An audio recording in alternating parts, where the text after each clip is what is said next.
here chasing a feeling. Hello, everyone. Welcome to Feels Out Loud, brought to you by Becoming Together Therapy and Wellness. This is your host, Martini, along with the fabulous Becky McNattin. We are glad to have you listening as we live and share stories of mental health. And what an interesting, I've been thinking the whole last week about our last show. Yes. And chiropractic care. And I've been thinking a ton about it and how much it relates to what we're talking about today. So much connection. That Tara, self-care is trendy. I mean, girl, it is. It is. And just the today talk of the we're town. dedicating an entire show to the topic. You and I have been asked so many questions about self-care as it relates to mental wellness. Yep. We have been sent in all sorts of comments about that. What does it mean? And so what started as a buzzword has moved really into an entire belief system around wellness. It truly has. And it literally is an entire industry.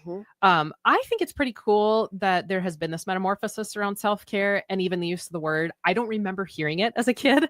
No, it maybe existed, but I remember words like pampering yourself or taking care of yourself. But we've moved in this direction of seeing it as important. And I just saw 88% of Americans say they actively practice self-care, which is a lot. That is a lot. And according to the Harvard Business Review, the self-care industry is over $11 billion.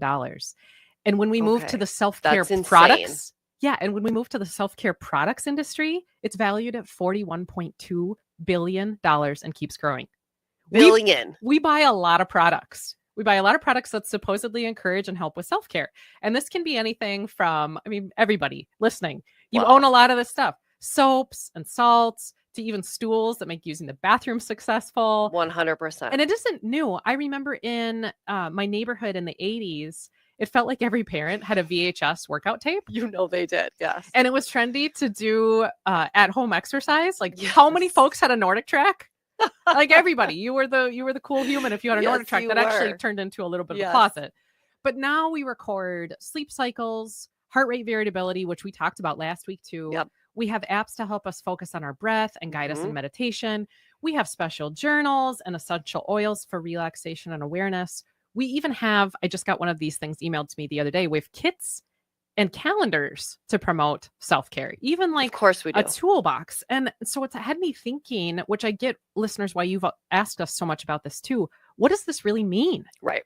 It is, like you said, it is a buzzword, has turned into something more like a movement. Yeah. But do we really know what it means? Yeah. And it's had me wondering, do these things help us truly care for ourselves, or are they anxious responses to our endless quest for something we don't have? Data says that rates of anxiety continue to increase. And in some ways, they've never been higher for certain demographics. We've talked about this on the show. So it seems a little strange that in a time where we are spending extraordinary amounts on self-care and products, that we aren't walking beings of care. How are we not also simultaneously the most cared for generation? Because we should be. We should be. Yes. If those things are actually doing what they're supposed to be doing. Right. Yep. And it makes me think about, is anxiety or stress, as we talked about last week, just another thing that we have come to believe we have to work on? And if it's a chore or a task, is this self-care? Is this self-care? What do you think? think? It's a great question. Well, I think that, first of all, I think it's almost cyclical in that, and a few episodes back when we discussed advertisements and ways they persuade people, in some of those ways, they're showing you what you're lacking and what you don't have. Therefore, I need it. And so for me, I think the anxiety comes into play of, oh my gosh, I need that as a form of self-care. Oh my gosh, I need that product. I need that thing that plays into those anxieties. Oh, but wait, I'm not seeing the changes I should. Yeah. So there goes that cycle. Right. Now, the piece of it truly being self-care, I don't see those things as self-care because they're generating anxiety. Fascinating topic. We're going to dive into it a lot. So the whole show. So excited. Right now, we're going to take a short commercial break, but stay tuned as we dive into the trendiness of self-care and then beyond that, what it truly is. Thanks for listening. We'll be back in just a moment. From nobody else. Oh.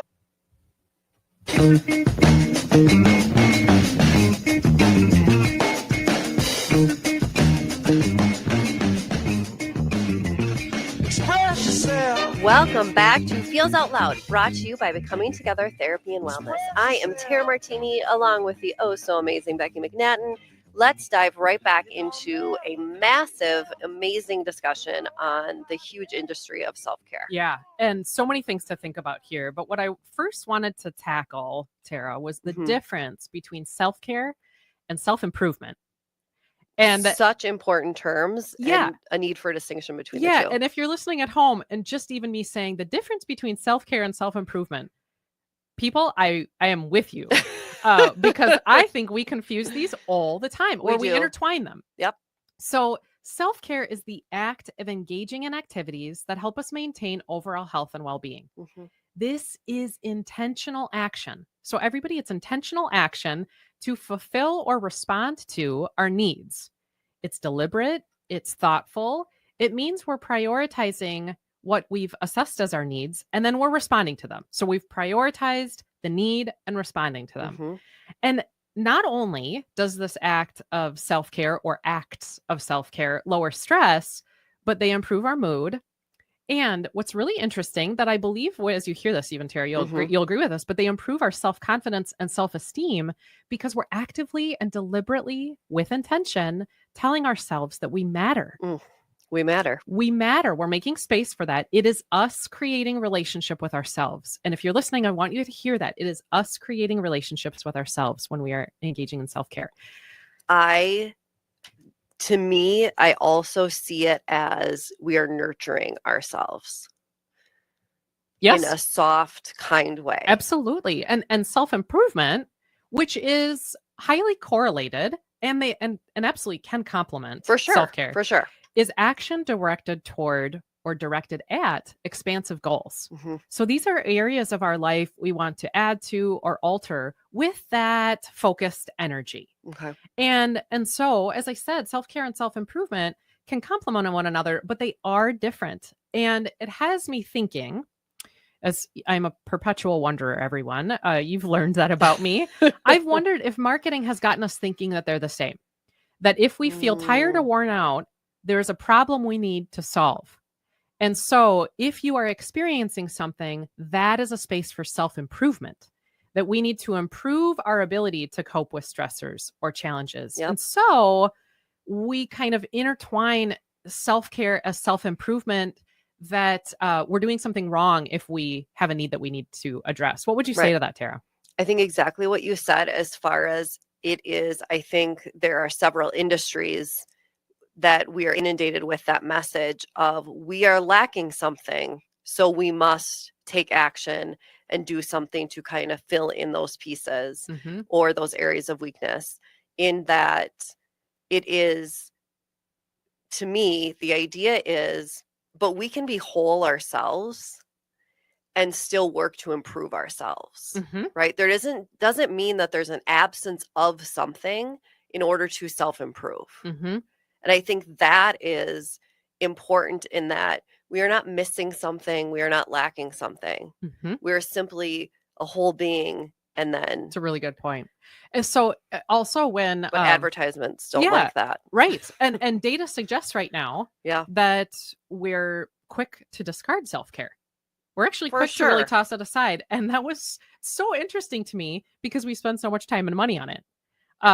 Billions, literally billions of dollars.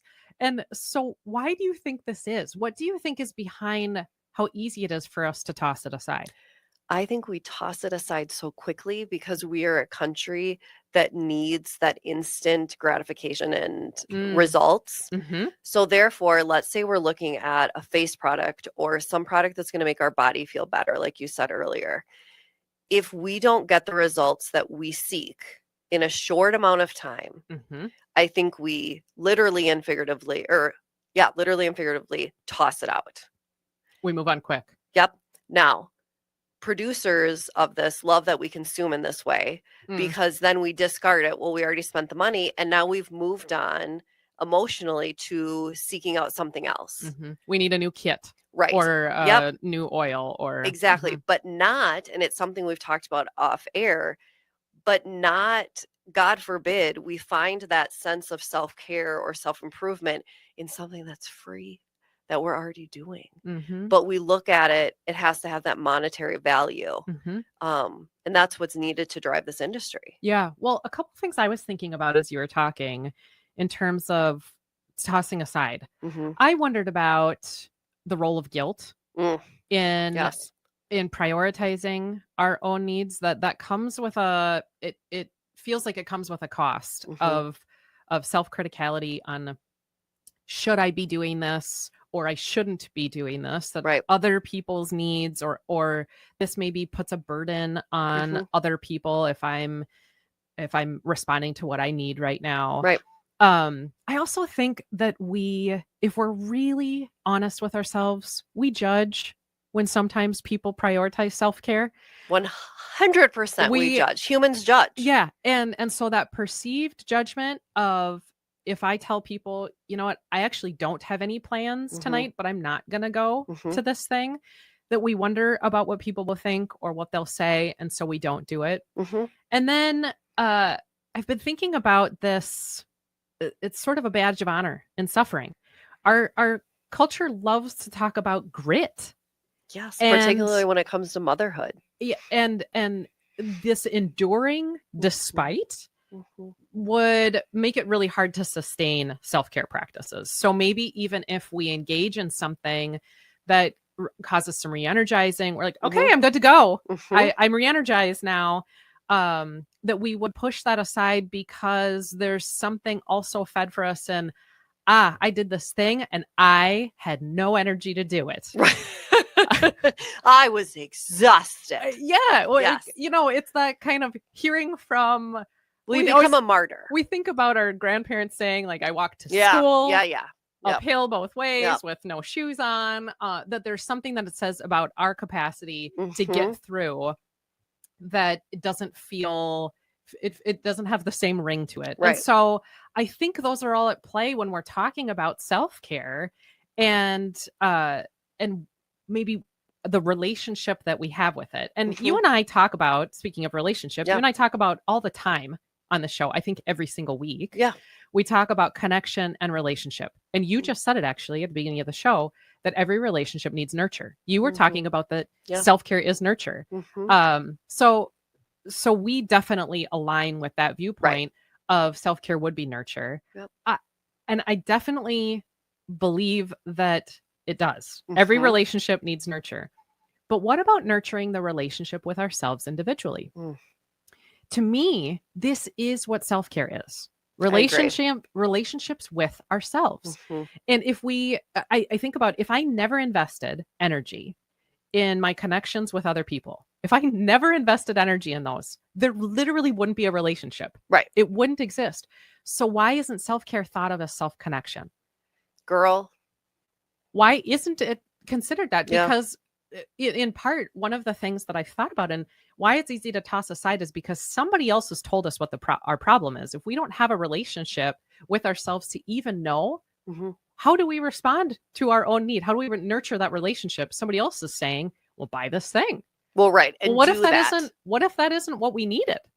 And it's also, it could be, well, what if that isn't what we needed? But it's also, to be honest, and we have touched on this before, but we live in a society where we as women, if we may have an idea of, I'm going to do some kind of self-care, but then that gets tossed off the list Mhm. when our children need something, Mhm. right? Or a relative or a neighbor or something at work. Oh, well, I should be doing this instead. So Mhm. you choose whatever it is. Yeah.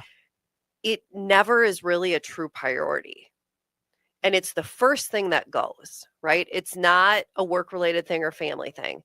It's that self-care piece. Mhm. And it's because it's ingrained in us in that we put ourselves last and we put everyone above us. Mhm. Well, how can we contribute to self-care if we don't take any time at all? Yeah. And what makes me think about, would it be easier, or if we worded it as self-connection, Mhm. that I need to nurture the relationship with me. Yes. I even need to know what that relationship is. Yeah. I need to tune into what are my needs and know that they are there. And that, as you said really beautifully a couple minutes ago, maybe I'm already doing some things that do nurture that relationship. I'm not seeing it that way though. Right. Because it is possible. And I want to talk about the messages that we receive about self-care. So what was modeled for you around it? Because messages come externally. So in your life, Tara, what's been modeled for you around self-care? So growing up, I would say I grew up in an environment where what I said was, you know, your role is to care for others and things like that, in that it was family was the priority, right? And like the connection piece and relationship. But it wasn't really, because I think the time period, right? Like it wasn't in 2020, you know, it was in the 80s, of the idea of caring for yourself wasn't even a thing. Like I think back to my mom. She is this statuesque, beautiful, natural woman who a day in her life, she's never worn makeup or dyed her hair, you know, in that I never saw that modeled, and I never saw the self-care modeled, right? So I grew up in that where you just did the basics, right? And you were good to go. And I think we did things like my mom has always loved to be in the garden and doing her flowers and things like that. And she continues to do that. I never thought of it until adulthood where I'm like, but that was her self-care. Totally was herself. That was how she nurtured relationship with her. Yes. And it didn't look like getting her hair done at the salon when we were little, or wearing layers upon layers of makeup, or the latest like anti-wrinkle cream or whatever. She was a natural, beautiful woman who cared for herself in a way that related to nature and being outside. And that was her self-care. And so it really, I've been one of those people where self-care doesn't have to have this stereotypical look to it. Self-care can be provided in different facets, whether it's nature, different things like that, creativity.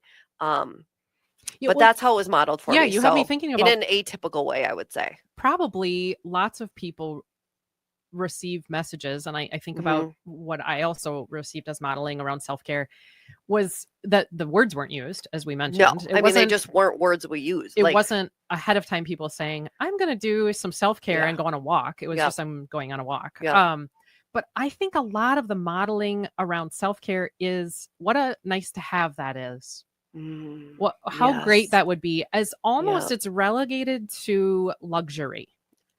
For sure. That isn't that amazing that you can that self-care. You can do it. Yes. And so it isn't that self-care couldn't be some of those luxurious things. I think about the word indulgent, that a day at, I guess women often say like a day at a spa. Yes. That could be self-care, but it doesn't need to be. It doesn't need to be. But I think in our age group or our demographic, that was the definition. I think back then, not to speak for my mom, but I bet that's probably what she defined self-care as: getting a massage, going to the spa. And those were very indulgent things that she would never think of doing. Right. A vacation, something that feels kind of big, that it is, well, wouldn't that be fancy? And if only there were time and resources to do that thing. And that maybe it was even then like a thing we planned for that was very once in a while. It was unusual. And it was not part of daily lived experience. And so I can see then how, if that's what's modeled for us, that we would conceptualize it as a kind of a nice to have. And then nice to haves often are the things we don't choose to respond to on a regular basis. Right. Yeah. And, I think often self-care is intermixed with selfish. That yes, it is. Prioritizing self now. Yes, prioritizing self is wrong or bad. That makes you a selfish human.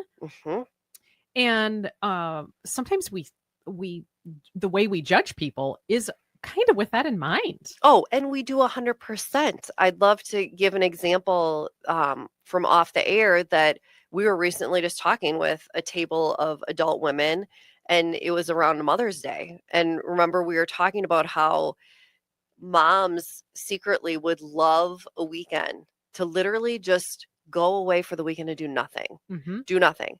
But the greatest thing that stops us is because that sounds selfish Mhm.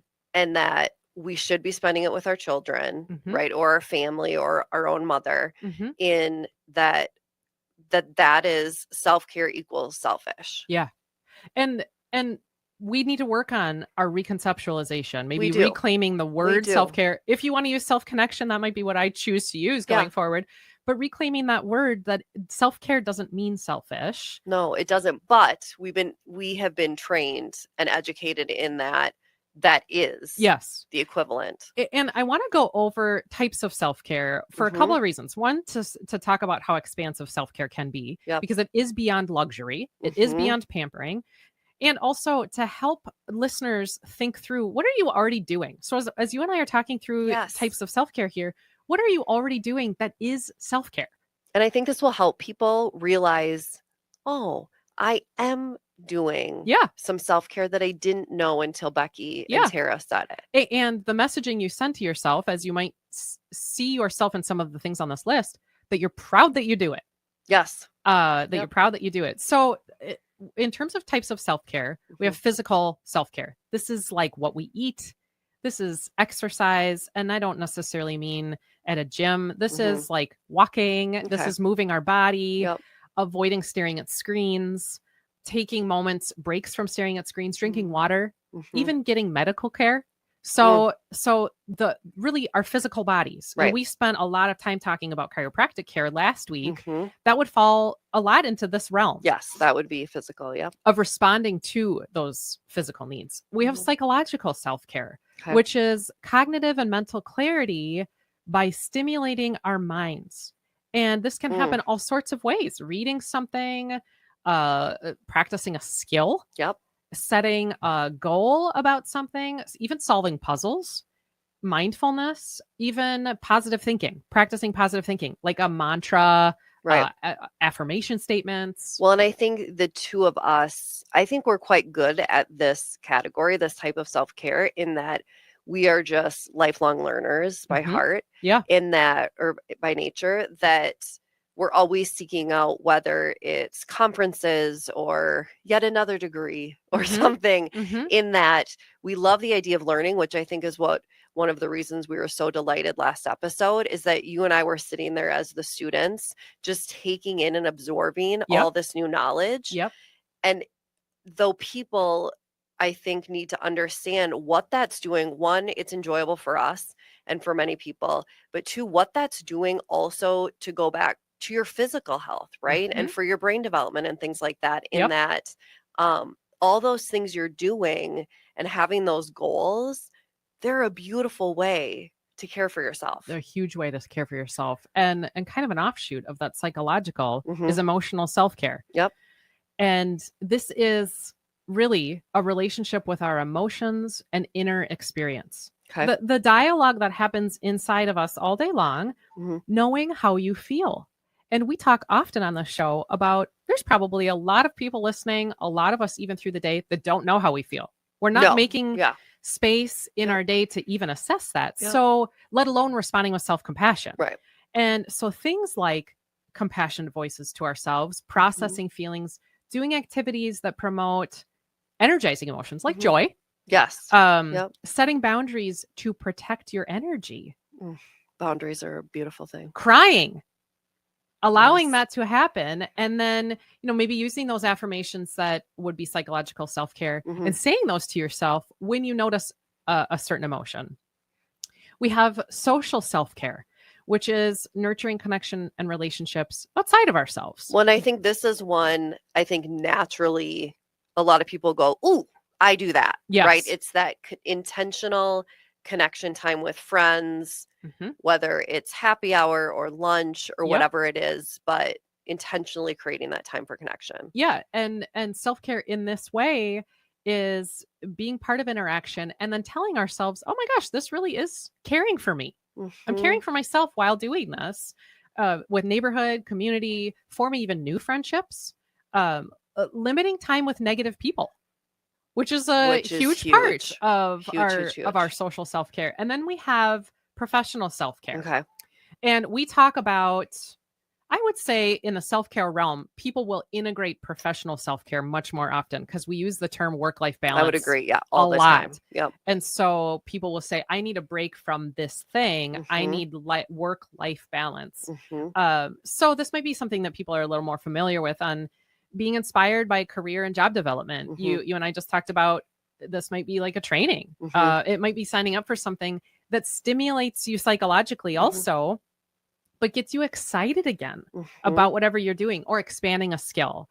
And even organized workspace is Which, professional self-care. I mean, that's one of my favorite things to do regarding self-care as Yeah. far as the professional environment, And then we have environmental self-care. which is That is right literally up my alley. our physical surroundings. Yeah. Yeah. And spaces that are clean, keeping organized living space. This would be your mom spending time in Yep. nature. Yep. That was probably a huge part of her self-care language was Mhm. this environmental self-care, that making environmentally minded choices, perhaps in the extraordinary traveling to change Mhm. the scenery in our lives. But that doesn't necessarily mean traveling outside of our, even where we live. We could Right. travel on a new walk. We Yep. could try a new path. We could drive to a new park. Yep. Exploring new places, decluttering our closets. Great. We have spiritual self-care, which is really beyond religious beliefs. It's Okay. focusing on connection with our inner self. Things like gratitude, maybe Mm. meditation, exploring our beliefs and values. Mm. If we just think about our beliefs and values, that is self-care, everyone. Things like attending spaces of worship or prayer, if religion aligns with your belief system, if you align with a specific religion, but things like breath work and even self-reflection are deeply spiritual forms I love that. of creating relationship with ourselves. We have financial self-care, which is budgeting, living within our means, making informed financial decisions, and recreational self-care, which I do think lots of us think of as self-care. I think so too. I think the recreational and then that social piece are Yes. two big ones. Where this is taking time to have fun, Yeah. participating in things that bring us joy and playfulness, Yep. games, hobbies, anything creative. Yep. And so if you're listening and saying, all right, self-care, thoughts about self-care, types of self-care, I want you to hear me when I ask you 3 questions. Oh. Do you need self-care is my main question. Okay. Do you need self-care? I'm going to ask you, listeners, can you name 5 things that bring you relaxation and joy? 5 things. Can you name them? Number 2, when was the last time you did any of them? Any of those 5 things? Well, she got you there, folks. Because you're like, oh, blah, blah, blah. Yeah, and they're like, right. wait, wah, wah. I know 5. Yep. And the last one, are you physically, emotionally, or mentally drained? And what did you do to respond to any of those feelings? So these are just things to think about as you're sitting listening to the show today. Great questions. Very probably, I'm just going to lump everybody into a bucket together. Yep. Even though 88% of us are practicing self-care, I do think we discard this and then pick it up and discard it and pick it Yep. up. So you have likely been neglecting and caring for well-being of you, which is required. Impact of not engaging in self-care is prolonged stress and has impact on our bodies. And we spent the whole show talking about that last week. Mental and emotional and physical fatigue is almost certain. And so, Tara, really quick, what would you say to anyone who might be listening and thinking right now they have neglected their self-needs? Which I think is a lot of people. Going back to what I touched on earlier, that idea of, because it is something I think we neglect naturally, particularly as women, because we just take it off the list so quickly, right? The importance of, but if we neglect our self-needs, it's interesting because we took it off the list because, I need to be a good mom or wife or friend or whatever. So I'm not going to do the self-care. But reframe it and think, if I do that self-care, then I'll be a better mom, wife, sister, friend, coworker. Yeah, I think often it probably gets discarded because of efficiency. Yes. And time. And we need to think about, if I don't do this, right? Or as you said, I am showing up as my truest self, my best self with what I have when I'm actively nurturing. As we go back to any relationship we don't nurture, we don't have. No, we don't have. And how can we expect to have it if we're not nurturing it? Right. And then also it leads to things like we talked about a couple episodes ago, burnout. Yeah. Right. Right. If we don't actively engage in self-care, we're going to start to notice the symptoms of burnout. Mhm. And it's something that's preventable. Yeah. And so if you're listening, and I'm right there with you, I'm not good at self-care. Oh, girl, This me is either. this is not my forte. Yep. So I'm doing a personal call out during the show to me on what do we do that Mhm, this self-care industry might be worth an industry worth billions of dollars, mhm. but self-care doesn't have to cost anything. No, Relationship 0. doesn't have to. And that we all have different self-care needs because we're literally all individuals. So my first thought in what can we all do is starting small. Mhm. Don't seek out the extraordinary because that feels like another to do. When anxiety or Yes. stress is another task or chore, we're already going to feel more stressed about de-stressing. Well, yeah, you're going to feel stressed about it. But then also, if you create this ginormous thing that you're going to do, then it turns into something you may not achieve. Yes, right. And so it's already there. Yep. My first thought Yep. is in terms of start small, it's already there. I Yep. promise you don't need to add in anything amazing. So think about what is one thing that brings you joy? Mm. And what is one way you can include that in your week ahead? Take 1 minute and notice your breath. Don't even change it, just notice it. Clean a living space. And when most of us are picking up at some point in our week. Mhm. And then this is the point that's self-care, everybody. I want you to tell yourself how great it looks and tell yourself you're awesome.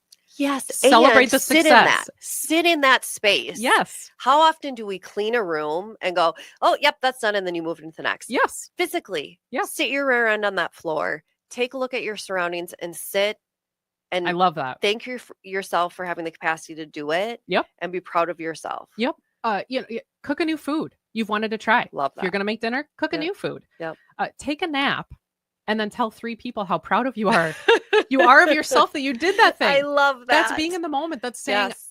I am owed that. Yep. I am owed that. Or schedule time with a friend Yeah. and realize that as you're doing it with intention, you did that because you're seeking self-care. It's Mhm. really important to connect. You're not adding another thing onto the to-do list. You're with intention responding to your needs. Mhm. So I think about then creating a self-care tradition and stuff we can do. Go to bed every single night. I know this sounds kind of corny, but tell yourself how much of a rock star you were that day. Love that idea. This literally is creating a relationship with ourselves of noticing what we're doing and allowing ourselves to be in the moment of noticing. And when you say rock star, it doesn't have to be this monumental thing you achieved. It can simply be getting through the day. So I think it's Yes. just so important to acknowledge, like, Yes. you can be a rock star because, girl, I nailed that drive home picking my kid up from school and whatever. Like, you know what I mean? Right. Or a big thing maybe, hey, I was a rock star because I nailed that presentation, Yes. this morning. It can simply just be Yeah. something you I do. showed up and smiled at that coworker that I do not like at Yeah. all. Or I just showed up. Yes. It just showed Right. up. Right. In terms of self-care tradition, Yeah. wake up in the morning and turn on a song you love. Mhm. And then let yourself just listen to the song. Set an appointment with yourself. I heard this from someone recently that they do this every morning. They come up with something from the previous day and say, tomorrow, that's my appointment with me. I'm going to talk about it with myself. I love that. Pattern your week with something true to you. I literally do this. So I'm going to reframe actually that this is self-care. I have Flannel Friday in the fall and winter.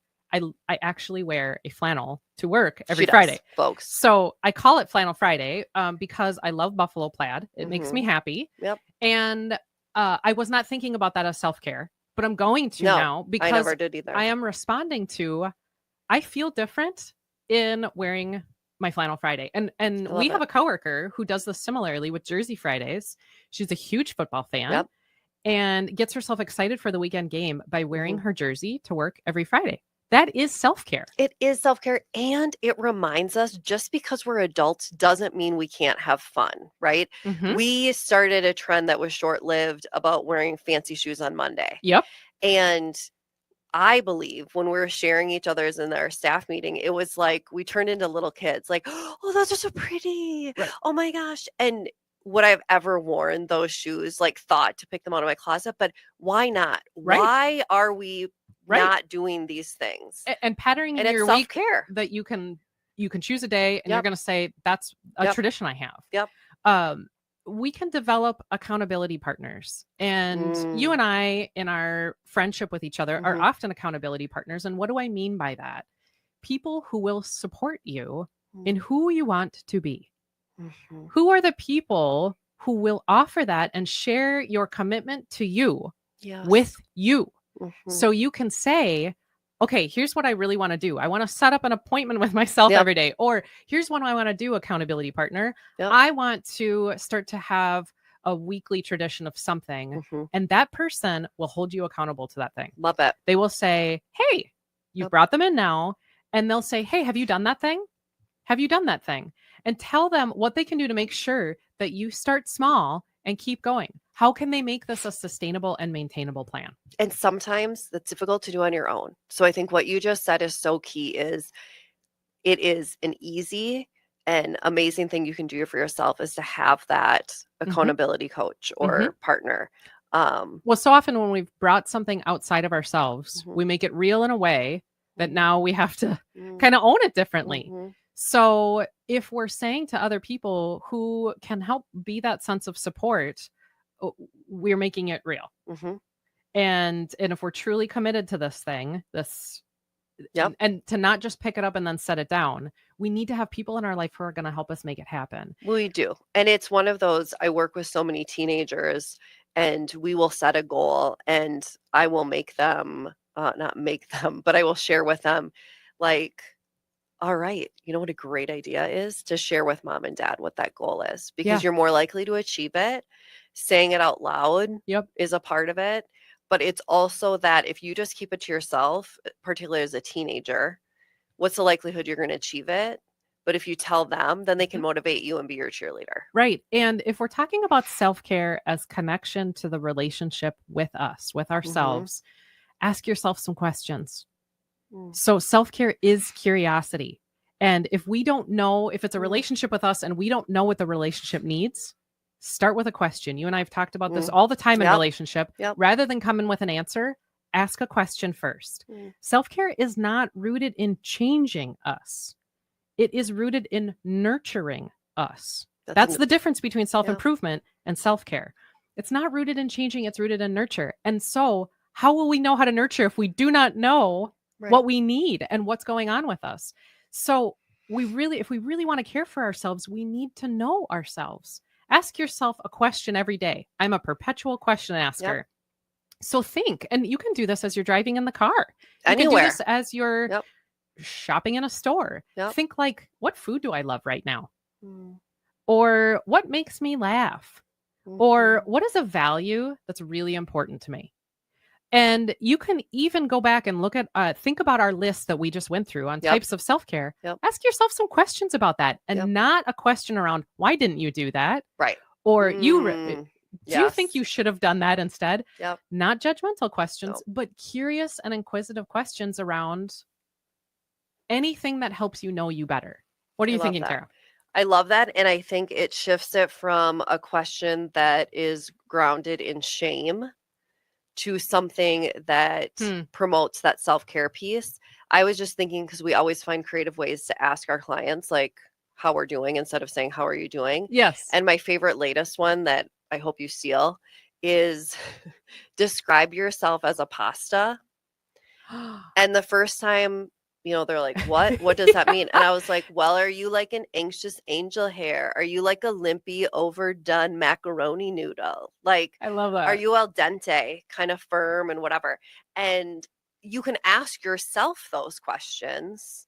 Absolutely. Rather than how am I doing today? Turn it into a fun thing. Like, I'm a weather reporter. How would I say my weather is today? Yes. Right? What kind of pasta am I?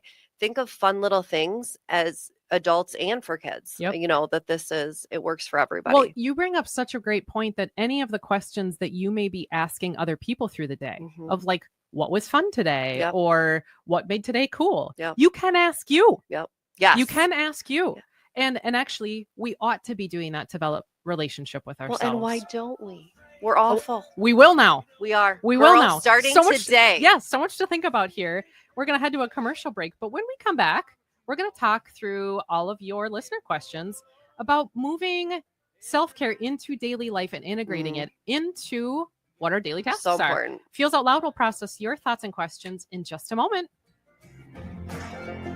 You gotta find the people. Nothing to lose. In a world full of strangers, you don't know who to trust. All you see is danger, trying to find what you lost. We are back again with Feels Out Loud, and this part of the show is where we talk through questions from you all, our beautiful listeners. If you have a question related to mental wellness, sharing feelings, or our topics for each week that you would like us to process through, please visit our website at becomingtogethermn.com and find the Feels Out Loud page to submit a question directly, or email us at contact@becomingtogethermn.com. We truly do want to hear from you and what you are wondering about. And we've had many inquiries about self-care. You all have a lot of thoughts about self-care. Well, no wonder people are spending billions. Yeah. You know. And probably this is not a one and done show, because there's a lot to explore here around what self-care means and how it looks. But we had a person who said, at work, we talk about self-care. Awesome, which is great. This person says it's great. But how could we introduce this in the workplace more than talking about it? We seem a little lost on how to support one another. So, I think a lot of people can relate to this. Yeah. And I think that there are people who are talking about the concept at work, and they're saying maybe how it's lacking, or they wish they could, or so I hear this listener saying, so what can we actually do? And I would say back to this listener, well, think about that accountability partner piece. Ask each other, move beyond commiserating about the lack of self-care. Yes. Or how you would love to find time, or how that's a luxury for another moment. But be accountability partners to each other. So celebrate what others are doing in their lives to prioritize their needs. Start asking each other questions about how they're doing that.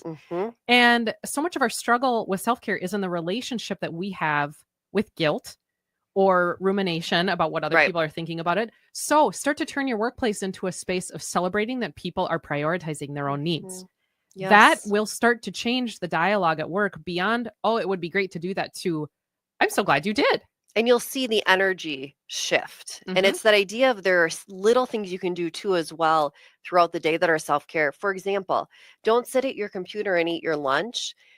Be intentional and present, and take and grab a coworker or two and have lunch together. It's self-care. You're taking a step away and taking a break. It's little things like that that are truly self-caring and will make a difference on then how your attitude and how things are handled the rest of the day. Start meetings with a joke. Yes. Make people laugh. Maybe even start meetings with 1 minute of breathing. I know that'll feel weird at the beginning, but it does help. Yeah. Another listener said, my whole life is so focused on other people that I don't even know what my needs are. I mean, it says every mom. And so many adults are living with this. I don't even know what my needs are. I don't think I even know what I enjoy. And I have no clue where to start on responding to my needs. I don't have even a practice with identifying what they are. Thoughts on what I can do? And I would say, hey, you listener, thank you for bringing this up, because you and so many people of all ages out there resonate with this. I don't know what the relationship with me looks like. I wouldn't even know where to start with self-care, because I don't know what my self needs even are. So I would say a place to start with this is notice. Ask some questions, just like we would do with anything we're learning. Anything I've learned for the first time, I don't show up and say, well, this is exactly how I do it. Right. I'm going to maybe look to other people who I see that might do a thing. Start asking yourself some questions. And when I say notice, I would say, notice some of the questions you're asking to other people in your day. And as you and I said in the last segment, start just asking yourself those. You're going to find out some information about the relationship with you by asking some of the same questions that you ask other people in forming and nurturing a relationship with them. I really think that will happen. And so if you do that, even for a week, if you say every day, I'm going to ask myself a couple of questions, you're going to know information in a week that you didn't know today. So start this today, and then see what you know even 1 week from now. It can be profound. Wow. We're at the end of our show already. We need like 3 more. I thank you for listening this morning, everyone. This has been an awesome discussion. Join us next week as we are going to talk about all things travel anxiety. and how to cope with this. And in the week ahead, be kind to yourself. Remember that connection fosters wellness, and your voice is one the world around you needs to hear. Share yourselves, friends. Some will, some won't. I wanna feel just a little